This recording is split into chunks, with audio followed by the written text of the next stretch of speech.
Ziegler. Inspiring true performance.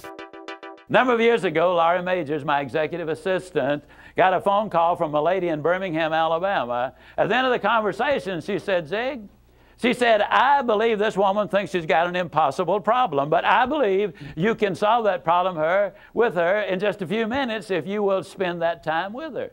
I said, well, Laurie, tell her to meet me backstage. I'll get there about 10 minutes early. My schedule was such that was about all I had. Well, I got there, and I was on backstage behind the curtain on one side. She spotted me from the other side, and as she walked across the stage, I have never seen as much anger in a human being in my life as I saw in her. She almost started crying when she saw me. She said, oh, I'm just so glad to see you. I got this horrible job. I hate it. I hate everything about it. I hate everybody down there. I mean, you talking about negative nails, she was it. She said, can you help me? Now, understand, I've only got about 10 minutes. So I looked at her, and one thing I have learned, I don't do counseling, but I talk with a lot of people who do, in psychology, psychiatry, and the ministry. And they tell me that everybody who comes to you with a problem are not necessarily looking for a solution. I couldn't understand that for a long time. Why do they bring you a problem if they don't want to solve it? Well, I can tell you why. They want to tell you about it, you about it, you about it, you about it, and you about it. And if you foul up the deal and solve the problem, they can't tell you again, you again. They want the attention that goes with the problem, and every company just about it has that kind of an individual. They want the attention that goes with griping and complaining. Well, I looked at the lady, and it wasn't unkindly, but firmly I said to her, yes, and you know, ma'am, I'm afraid your problem is about to get worse. She said, what do you mean? I said, I believe they're going to fire you. She was stunned. I couldn't have stunned her more if I'd hit her in the face with a bucket of ice water. She said, fire me? Why on earth would they fire me? The inflection in her voice clearly said, they're the bad guys, I'm the good guy. Why don't they fire them and keep me? Have you ever noticed that people who are the problem never recognize that they are? They're in complete denial. They think denial is just a river in Egypt. Why would they fire me? I said, ma'am, I don't believe there's a company in America big enough to contain this much poison in one small spot. Have you ever noticed that when somebody is about to lose something they've been complaining about, whether it's a car, a home, a mate, a job, or whatever, when all of a sudden it appears they're going to lose them, it takes on brand new value. She looked at me and said, well, what can I do? I said, do you really want to know? She said, yes, I do. That's the reason I came to see you. I came looking for help, but you sure haven't been any help so far. I said, well, ma'am, I've got an idea, and I will absolutely guarantee you it positively, definitely, absolutely will work if you will just do it. She said, I'll try anything within reason. I said, okay, when you get home tonight, all of your household tasks are complete. It's bedtime. Get off in a room right by yourself. Get a sheet of paper out, and at the top of it write, I like my job because. She interrupted me. She said, that'll be easy. I don't like nothing about that job. Don't like nothing about those people down there.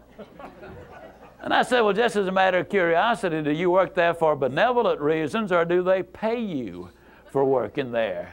She said, well, I got to confess, they pay me. And I said, and you don't like to be paid?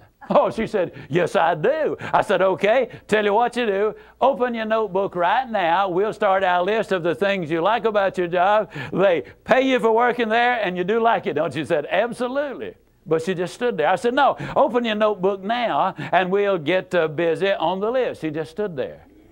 I said, ma'am, let me tell you what my experience in life has been.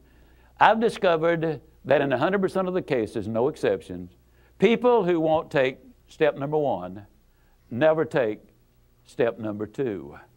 You see, she had come to me with an impossible dream. Her dream was that nice Mr. Ziegler was going to solve all of her problems, and she would live happily ever after. Well, folks, I got news for you. I can't solve her problems. I can't solve your problems.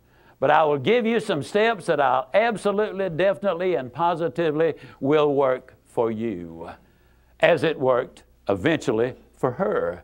I said, well, ma'am, let me tell you something. Unless you're willing to take step number one right now, it's been nice talking with you. She angrily opened her notebook. Before we got through, there were 22 things she liked about her job. Not only did they pay her for working there, they paid her above average.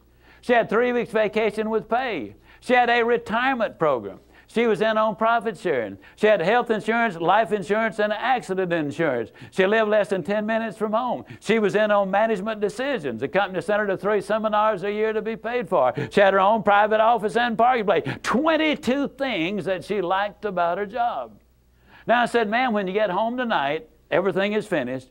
Get off in a room right by yourself. Close the doors, change one word from I like my job to I love my job. Get in front of that mirror, and folks, I cannot say this strongly enough, but I'm going to try. The eyes are the windows of the soul.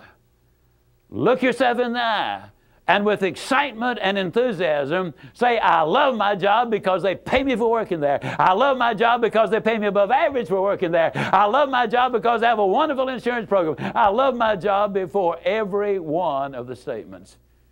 You will sleep better that night. You see, there's something hidden in what I'm saying to you now. When she says, I like my job, she's really saying, I'm grateful for my job.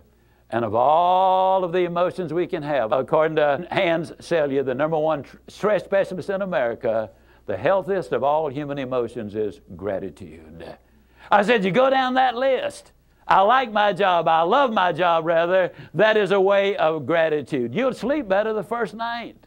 Tomorrow morning when you get up, get back in front of the mirror just before you go to work. Get back in front of the mirror and repeat the process again with excitement and enthusiasm. I love my job because, and take the list with you. Because the reality is, you see, you will have started to change from a fault finder to a good finder.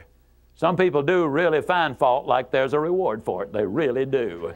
Take the list with you, and you will be able to add to that list, absolutely guaranteed. Do this every morning and every night, and you will have an astonishing recovery from this advanced case of stinking thinking.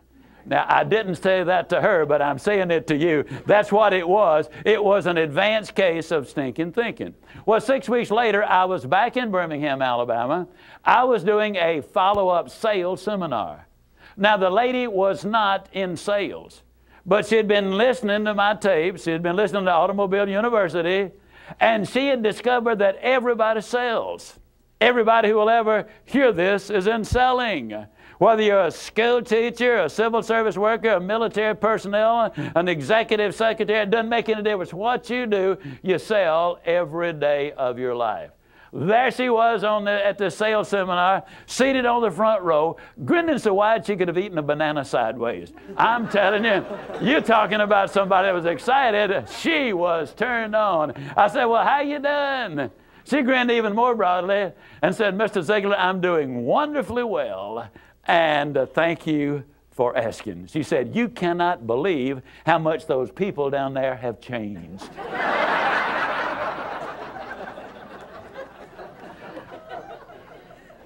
I got to lay it on the line, folks. You're not going to change anybody else till you change you. Everything really does begin with you. Now, you see, the unfortunate thing, this lady had been raised in a very negative environment. First, her parents had told her that she'd never amount to anything. They said, you know, you're always late, you're always sloppy, why can't you be like your brother or your sister or whatever?